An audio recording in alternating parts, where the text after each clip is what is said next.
Hello everyone, my name is Ankit Jain. I welcome you all to my channel Tech Journey with Ankit. Today's video is about the Agentforce interview prep. I already published one video where I have discussed few questions related to the Agentforce interview. Now this is another set of questions that I want to discuss with you with the help of this video. Before we get started, in case you folks like to have connect with me, you can do one-to-one connect on the top mat. If you scan this QR code or click on the link which is available on the video description, you will be navigated here where you will have the two options. First option to have one-to-one connect with me. Another option is to go and explore few of the digital products that are available on the top mat. Whatever the questions and the answers that we will be discussing today will be available in this interview prep guide. This interview prep guide have more than 400 plus questions on the different topics, including the admin, Apex, LWC, integration, flows, scenario-based questions, as well as Agentforce interview-based questions as well.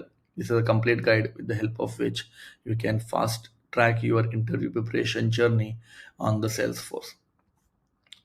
Moreover, you can also explore my latest published Udemy course, which is completely based on the admin and the development project. With the help of this project, you will get a experience how the enterprises build the project in the real world. In this project, I tried to demonstrate how you can convert your requirements into the application where we are exploring again the different modules in this project. We are starting from the admin, then we are exploring the flows, Apex, integration, and LWC. So with the help of this project, you will get end-to-end picture how this project can be used or can be built so that you can also demonstrate in your portfolio as well. Not only that, in this project, we are using different types of framework like the error logging framework, trigger framework, which mostly enterprises use whenever they are building the project. So I would recommend you guys should definitely check out this project if you want to take your learning to the next level. Now, coming to the first question that I want to discuss here, what all the different types of agents which are available here. So the first agent that we do have here, it is the Agentforce default agent, right? This is the legacy agent. You remember that whenever you see the Agentforce default, it's a legacy agent, it's a general purpose agent, but this agent Salesforce have decided will not be available in the new orgs. Okay, and there are many organizations which are already migrated from this default Agentforce agent. Another agent that we do have, which is very widely used in the Salesforce ecosystem, that is the service agent. The main purpose of this agent here is if you want your agent should be available for the customers. For example, if you want the agent should be available in the form of service bot on your websites, on your WhatsApp, then you should go and build the agent which is of service type, which can handle the common type of queries. For example, your support inquiries, escalations, case related actions across the multiple channels. As I said, like the your website or the Experience Cloud website or the WhatsApp, Facebook. If you want across multiple channels, your agent should be available, then you should go for the service agent. Another agent that we do have now that Salesforce have very latest release, that is the agent for setup. This is something an admin focused agent with the help of which admins can manage the configuration and the administration of the task. Like in the old time, we used to navigate to the quick find and look to and try to look for the specific task and then perform that task manually. Now with the help of this agent, you can communicate and with the help of the prompt, and the system will go and perform your setup options accordingly. Another agent that we do have is the service assistant agent. This is the agent which is designed to assist the experience for the service rep. With the help of this agent, they can go and generate the summaries, recommendations, as well as the next best action inside their console only. So this agent has been designed by considering specifically the service reps in mind. Now, like for the service rep, we do have the service assistant. Similarly, for the salespeople, we do have another assistant or another agent with the name of sales coach. Again, with the help of this agent, you can go and coach the agent that can review your sales pitch, or it can provide your inputs based on the pitch that you have recorded and shared it with the agent. With the help of this agent, the sales reps can get the guidance about their sales approach. Another sales agent that we do have here is the SDR agent. SDR agent again With the help of this agent, you can go and engage with the leads, you can ask the product questions, you can work on your deals, you can nurture your prospects, as well as with the help of this agent, you can book meetings as well. So there are two agents specifically which are available for the sales. One is the sales coach, using which you can go and give the training to the agent. They can make their sales pitch better. Another one here is the SDR agent, which is the Salesforce sales development representative agent, with the help of which the agent can go and work on their leads as well as the deals, and also make their prospect better. The another agent that we do have here is the employee agent. Now this is the internal facing agent, with the help of which employees across the department can go and communicate and get their answers. Most of the times I have seen people do get confused between the employee agent and the service agent. So do remember that service agent is the customer facing agent. It is available for the end customer. Employee agent, it is available for the internal users, so that they can go and get the answers and work on their workflows. Internal users means, for example, let's say if I am working for the company X, what all different users who are using that company X will be the internal agent or the employee agent. But if that company X is having the website where the customers are communicating with the company X, then they should go for the service agent. So based on your requirement, you have to go and launch the specific type of agent and take use of it. Another question comes up here is, how does the Agentforce handle the multi-step reasoning? Most of the times when we go and send the prompt to the agent, right, it involves the multi-step action. For example, what is the status of my case? Again, it involves the multi-step action, because first agent have to go and figure it out, who are you, then agent have to go and figure it out what all the different cases which are tied to you, then the agent force have to go and figure it out what is the status of that case. So there are many scenarios where the agent force needs to handle the multi-step reasoning, and the question belongs here: how does the agent force handle that multi-step reasoning for the complex workflows? And the answer to this is very simple. The way agent force handle this, it's completely dependent on how the Atlas reasoning engine is working. This is the job of the Atlas reasoning engine, which will break the user prompt into the small tasks. So as soon as the instruction has been passed to the agent will forward that instruction or that prompt, that is saying instruction, that prompt or utterance, to the Atlas reasoning engine, and then Atlas reasoning engine will break that prompt into the smaller task. The engine starts it by classifying the user message into the best matching topic. So very first thing that the Atlas reasoning engine will do, whatever the message that you are sending, it will go over that message and find out across the listed topics on that agent which is the best topic that should be go. And based on that, again, how the topic will be identified, a quick answer to this here is, based on the classification or based on the instructions and based on the scopes that you have defined, right, the topic will be identified. Now once the topic has been identified, agent will go and look out what all the available actions available in that topic, and based on the instructions that you are putting up inside the topic, the actions will execute. So this is kind of a mechanism using which Agentforce can handle the multi-step reasoning. I have tried to put this one example so that you will have the better understanding how the agent Atlas reasoning engine is doing it. So let's say this is a customer who have initiated the conversation. What is the warranty policy of my watch? It looks like it stopped working. So via the chatbot or via any UI interface, this a conversation has been begin, right? The conversation goes through the reasoning engine, and as I said, the very first thing that reasoning engine will do, it will go and classify the topic. So for example, this is your agent, and your agent have this many topics listed with them. Right now, based on the utterance coming up from the customer, the job of the reasoning engine here is to go and figure it out which of the topic here is belongs to that question. So let's say my Atlas reasoning engine have figured out that this question belongs to the order management topic. Now the next thing that my Atlas reasoning engine will check, again based on the utterance, what all different actions which are available under that topic. So it will go and run the instructions under that topic and figure it out what all different actions which are available under that topic and which action should be selected based on the instruction. So let's say there is an instruction available here, always offer to look up the order status using the email, right? So based on the email, you have to go and look for the order status first, and there are two actions which are associated to it. So whenever the customer is asking for the warranty, first look for the order and then look for the warranty. With the help of instruction, we are letting the agent know that don't directly jump to look for the warranty, first go and look for the order. So based on this instruction, now the action will execute, and by executing this action, you have figured out that this is the last order that customer have purchased, and under that order there are two watches that the agent have purchased, right? First is the Casio watch and second is the Fossil watch. So again, another action will execute, and with the help of this action, now the system go and start looking for the warranty. But as I said, there are two watches here and my agent don't know about which watch they have to go and look for the warranty.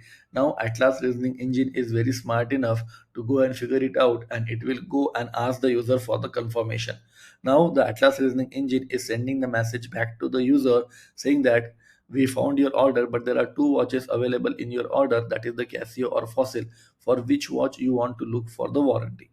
Now, based on the answer of the user, let's say the user says that they want to look for the Casio watch warranty, the agent will again the Atlas reasoning engine will again go to the same topic, right? And then it found the answer, and this time it is executing the another action, that is the check warranty action. And based on the response of that action, it will go and notify the user. So this is a complete reasoning, an end-to-end reasoning that the Atlas reasoning engine will do based on the utterance coming up from the end user. First, it will identify the topic. Based on the topic, it will go and identify the action. So based under the topic, you typically go and write down the instructions. Based on those instructions, the actions will be figured it out. In case particular action is not clear to execute, reasoning engine is smart enough to ask the follow-up question and then answer it to the end user.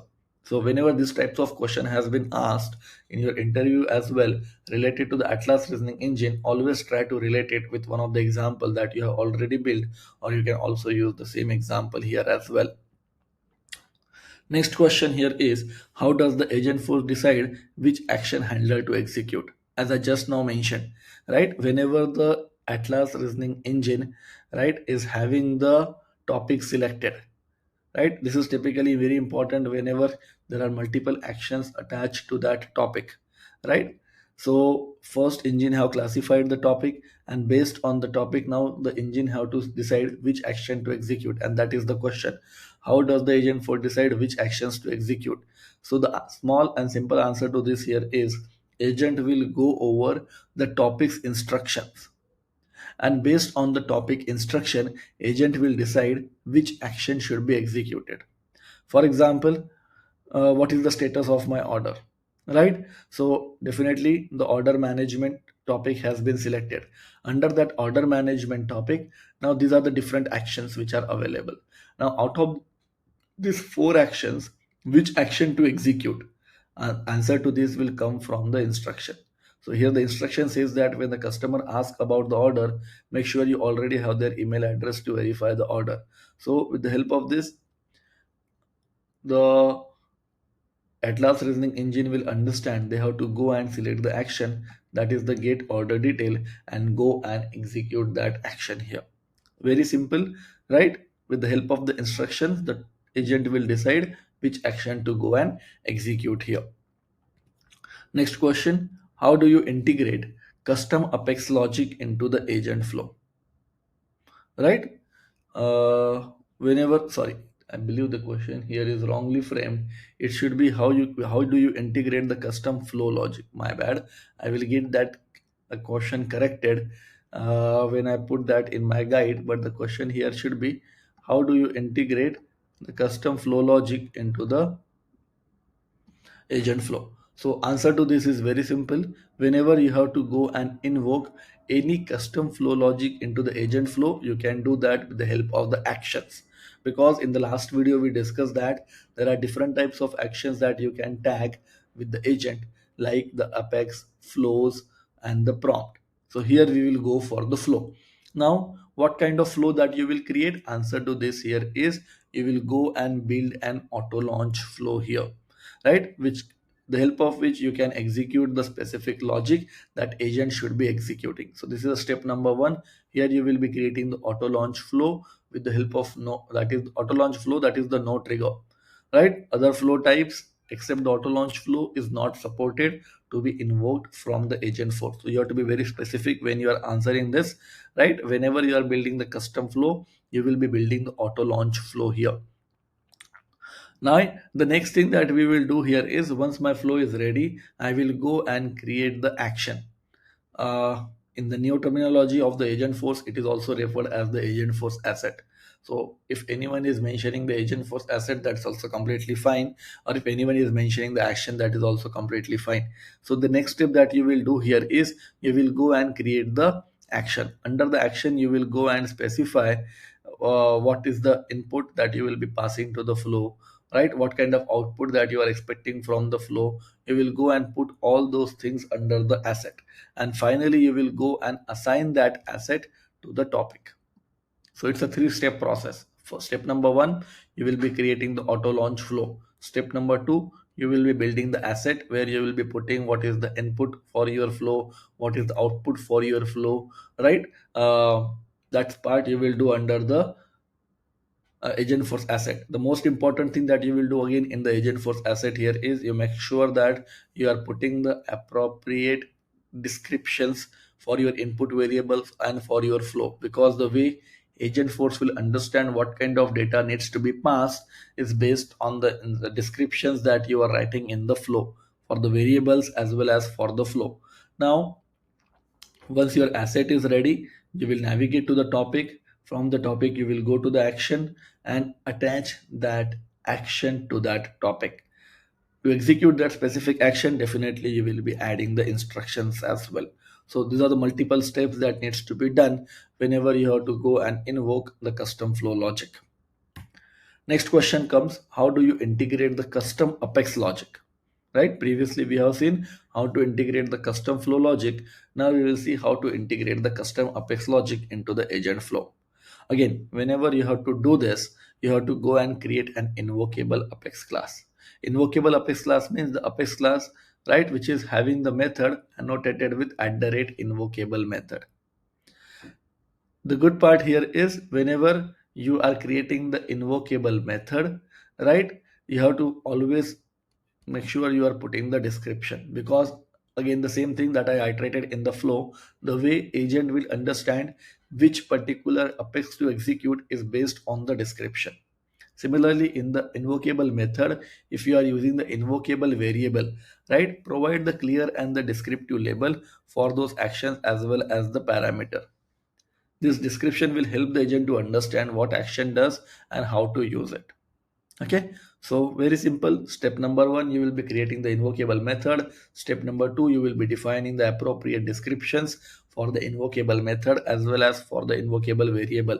Step number three, you will be again building the Agentforce asset like we have done previously for the flow. Step number four is also common. You will navigate to the topic, right? And against the topic, you will go and specify your action that you have created.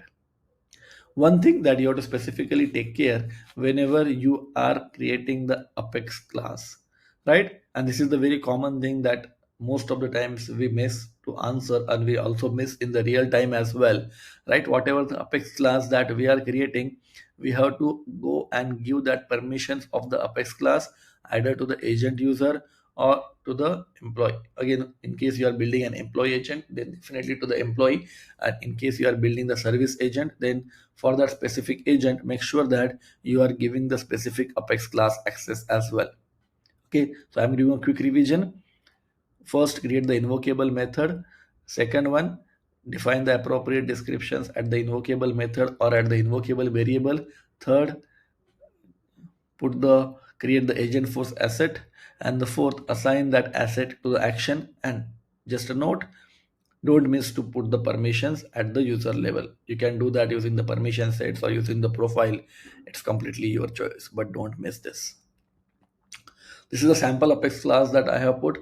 that you should be building up. Okay, so for example, check whether is the apex class. Here you can see this is the invocable method that I have created. In that invocable method, I am making sure that I am putting the appropriate description, right? Whatever the invocable variables that I am defining, I am making sure that I am putting the appropriate description here, right? This is another invocable variable that I have created. I am making sure that I am putting the appropriate description, right? So whenever you are building any invocable method, whatever the job that they will do, whenever you are creating the invocable method, input variable, output variable, or the description, always give the more meaningful name so that the agent will understand what kind of data needs to be passed or what kind of data can be expect from that agent or from that invocable method.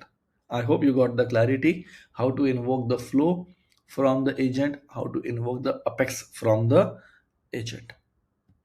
Moving to the next part, when to choose the employee agent over the service agent. As I said, most of the times, whenever we are building the agents for the customer, we either go for the employee agent or a service agent. Now, how you will decide when to go for the employee agent or the service agent? Answer is to this very simple. If you are building the agent for the internal employee workflow, right, which requires the specific permissions, then you should go for the employee agent. For example, if your use case here is the account created by the one sales rep should not be visible to another sales rep based on your security model that you have already defined, then your answer here is the employee agent. So employee agent is something which is designed for the internal employees.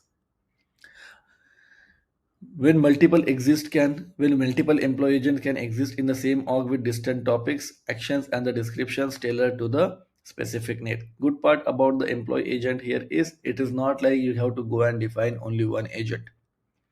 In your org, you can have the multiple employee agents, and one user can have the access of the multiple employee agents as well. For example, as a one user, I can access the HR agent, I can access the finance agent as well. Even if my business requirement here is I should also be doing the operations, I can also handle the operation agent as well. So take a scenario in my org, I have built the three different agents for the three different personas, right? We should go and do the different roles. But again, I'm an internal employee who sometimes playing a role of an HR, who sometimes playing a role of a finance person, and who sometimes play a role of the operations. I can go and build the multiple agents. That is something you can do with the help of employee agent, where you can manage the internal employee workflows and you can build the multiple agent. However, those things are not possible in the case of service agent. So when to go for the service agent? Whenever you are creating the agent for the external users.